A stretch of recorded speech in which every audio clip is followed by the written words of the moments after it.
Welcome, it's Fireside Sounds and you're live with me in the studio and it's a fabulous, gorgeous, wonderful sunny day. I can't believe it. Somebody said 21 degrees, but you know what, I think it was about 19 degrees. I should have my shades on. No bikini today, but I'm thinking July maybe for that. Shades. What do you think? Yeah. Paul, good weather? Yeah, it's fantastic. It's absolutely gorgeous. You're not in your Bermuda shorts or anything? I'm not impressed. The fire's still lit, so I have to keep an eye on the fire. So cold. We have to let that... No, I'm boiling here. I think we need to decloak. Mr. Cox, tell me about this crack going on at the weekend you were talking about. Well, the festival, we're doing a load of festival specials for the Green Room and we're going to highlight the acts that are coming to them. So great. We have C sessions, we have that one, I think, nearly in the can, as they say. Yeah. And with the Westport one, we're kicking up with that then after that. I think Siobhan is going to do Body and Soul. Okay. And I think that we're going to as many as we can. Brilliant. To get them highlighted and see that instead of the ones that are away foreign, like, you know, keep it local. Keep it Irish. Well, local. Yeah, Irish, well, it is. Yeah, cool.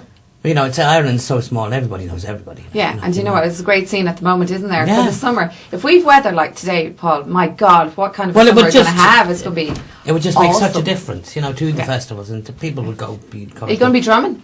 I might be drumming, yeah. We were at Fantastival too over in Dundalk, and it was brilliant. Absolutely brilliant. I've got to say hello to Kerry Ann and the girls. They'll be watching. They were great, looked after us over there as well. We had a fantastic time. Oh, Celine Bonner is in Bundoran, and she's over C sessions, and we'll be meeting her in a couple of weeks because we have the promotion done. Okay, but we are going over to see some of the acts as well. Cool. Are you enjoying your tea? The tea is good. gold. Can't beat it.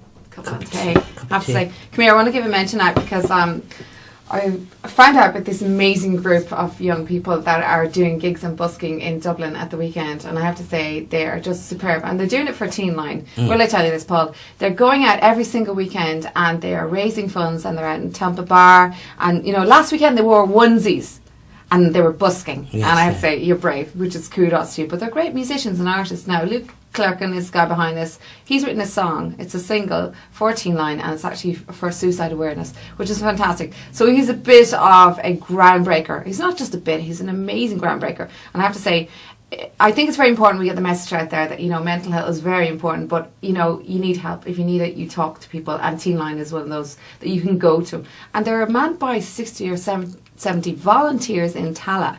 It's just amazing stuff. Volunteers, strictly volunteers. And listen, we're going to watch a video and see what we think about this. But Luke Clerkin is the ambassador, let's say, for Teen Line, and he's the guy to watch. Check this out, guys. Hopes, fears, anxieties, aspirations. They form who we are, what we do, and why.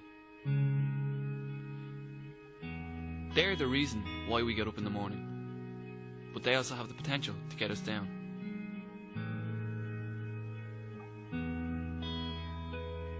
Each year in Ireland, 100,000 people are hospitalised by depression. This is estimated to cost the state €300 million per annum.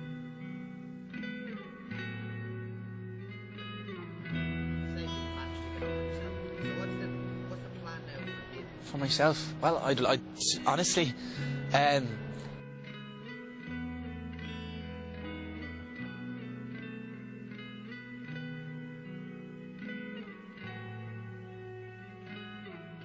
until the suicide rate in Ireland is brought to a minimum, I'm not going to stop. As a result of the economic recession, many people have been left to count not only a monetary deficit, but also a social one. My name is Luke Clerk and I'm a 21-year-old mental health awareness activist. As part of my mental health awareness work, I work with a charity called Teen Line Ireland. Teen Line is a helpline for teenagers in need of someone to talk to, no matter how big or small the problem. Basically, my work involves mostly just spreading awareness and raising money through music. I organise a busk every Saturday in Temple Bar. I have co-written a song and I organised a song called Never Alone, which is going to be released in June sometime. The reason I got involved with mental health awareness is because I suffered from depression, and I still kind of do at this very moment, and it's something very, very close to my heart, and I just want to help people that are going through the same things as me. When I started out the group, it was like I didn't even know what was going to happen. I just knew I had to write a song, and I knew I had to work with Gav, and I knew that we were going to write something was going to be powerful. But I didn't know how we were going to do it. I was just going to go with it. So eventually, after getting about 16, 17 musicians from all around Dublin and the outer cities, and getting like the studio time and everything, it's just like wow. And now since we've actually recorded it, it's just been crazy. And now the whole thing, the reason I did it is basically just to get out to those teenagers and the people that are suffering in silence from like stuff like depression and other mental health issues and stuff like that, and let them know they're not alone, because I know that's what I needed when I was there, and I got that, and I got that from my family and my friends. So I know there's a lot of people that are thinking they don't understand if what they're going through. So this basically helped them as well, and tell them that they're not the only ones that are going through it, that there are thousands of people going through it, and at this very moment as well. So, What's the first thing that comes into your mind when you hear the term mental health? Be flourishing. See, one of the subjects I studied in school was an aspect of positive psychology. So anytime I hear something like mental health or anything like that, I can also think of the positive side as well as the negative. So you got both sides of the coin that can be used.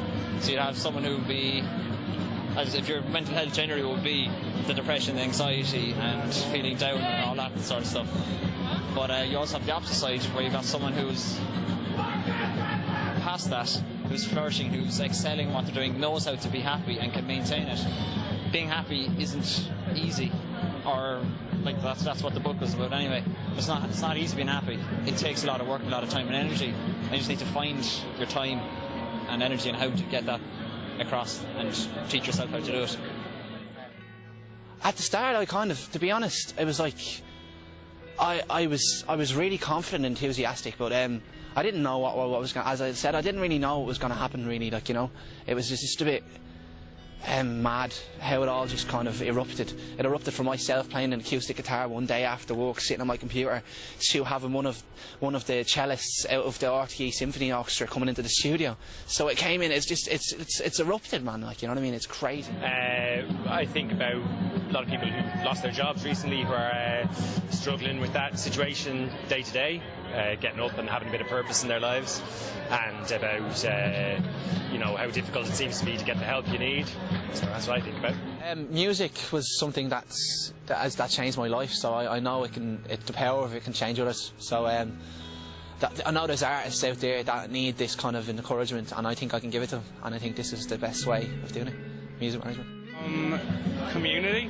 I feel like it's very important for people to be around people that can support them and things like that, and I think the lack of a community, not just like an area, but people around people, can really affect people's mental health, and not being able to speak to people about things like that. That's it, really. Well, the short-term goal would be just to get Never Alone, the single, out there, and to help get the singers that are involved and musicians involved, get them out there as well, because they've put so much into this stuff that it's amazing, to be honest, and I want them all to be noticed for the work they've put in, like, you know. For Teen Line, basically, I want everybody to know about Teen Line. It's something that needs to be known about, and I can't emphasise that anymore, because it's something that everybody needs to know about. Like, you know, it's because as when I was growing up, I didn't really know about it, and I could have done with that as well, like, you know what I mean. So long-term goals basically are just to probably do more charity singles, and I'll probably eventually start working for other charities as well, because I want to do something for cancer as well, because cancer is something very close to my heart. I've lost a few family members to cancer, and I have a few family members that are kind of suffering from it at the moment as well, so it's something I want to really do something for. For myself, it's basically what I want to do is I want to become a rock star, really, man, you know what I mean. That's the main dream, is to get my music out there, because my music is my life, like, you know what I mean. And another thing, I want to still keep working with mental health awareness as well, because it's until the suicide rate in Ireland is brought to a minimum, I'm not going to stop. So I'll be doing that to like. They'll always coincide with the music and the mental health awareness. I'll always be involved with that. I also want to open up an events management and a kind of live entertainment company. We've already got a name. It's called SML. I'm going to be doing it with two other lads that are involved. One of them is going to be going to college with me, and when I'm in September in Ballyfermot. So the whole dream is basically to become like something like Jay-Z or something like that. But I don't even like Jay-Z. But like I use him as someone to kind of look up to, because he's a musician and he's a singer and a rapper, whatever you want to call him. And he has his own company and stuff like that. So that's the whole dream. Like, you know what I mean? I'm not in it for the money at all. I'm just in it. What an amazing young man, I have to say. And you know what? It's a very, very sensitive and delicate subject for a lot of people. And these days, it's very important to have somewhere to go. So listen to those powerful words from Luke Clerkill, and indeed get in touch with Team 9 if you do need somebody to talk to, or in fact you have somebody in the family who you need to talk to about. Now listen, we're going to change the mood a little bit, and we're going to talk about gig guides here. Paul, you have something to say? What's going on? Well, this has come to my attention now. This was on the Whelan's page, and I think it was on Facebook. And any songwriters that are out there that want to check out a new cool open mic night in Whelan's, and it's hosted by the Music Review Unsigned. And that's in Whelan's sister venue, the Mercantile. Oh, the Mercantile. That's a really great spot, isn't it? it? That's down from Trinity. If you just look straight onto Trinity, it's on your right hand side as you go down that road. I think it kicks off tonight. I think it does. And the key one here brought to my attention was any instrument is welcome. Any instrument is welcome. Brilliant. And you don't have to be signed, you don't have to be professionals, you just go in and grab the mic. Just go and have and show up. Just show up on the night. Perfect. First come, first served basis. And that's a great idea, isn't it? And it's great. And I like the way they have a sister group or a sister venue, which is very important. Whelan's has a lot of kudos, doesn't it? Oh, yeah. It's one of those. Definitely, yeah. I think it's great that they could recommend somewhere else. And if we work together, it's very important, isn't it? The beauty of the city. I have something here as well. It's about Limerick. Over 300 children aged 4 to 14 years take to the stage of the University Concert Hall, with members of the Irish Chamber Orchestra and special guest artists, including renowned percussionist Noel Eccles, rock guitarist Jimmy Smith, jazz pianist Boris Hunke, and celebrated saxophonist Ken Edge. Now, since its inception, Sing Out with Strings has gained a reputation for its joyous, uplifting and inspiring performances. Listen guys, this is one you don't want to miss, seriously. Tickets are free, you heard me, free, but pre-booking is necessary. So I'm going to give you a contact for that. Right guys, it is very important you contact Kathleen Turner at ul.ie. Okay, Paul, back to you. This one's from Dave Morrissey. Could you mention that he will be playing June Fest in Newbridge? That's on this weekend. It is, right. Yeah, June Fest. Dave Morrissey. Yeah. Fab. Brilliant. It's in Newbridge in County Kildare this Saturday the 1st. And Judge Roy Beans. Oh, Judge Roy Beans. There used to be a Judge Roy Beans in Dublin. Yeah, must be a new one. This is a new one. Check it out anyway. And he has a new video coming out called Mother Nature. Made in China. Yes, he was just there briefly. Listen, we're not going to continue any further because I think we have to cut to an ad break, and then we're back and we're going to have Micah in studio with us, and we're going to go for a hot and happening with Mr. Cox and Micah. See you in a few.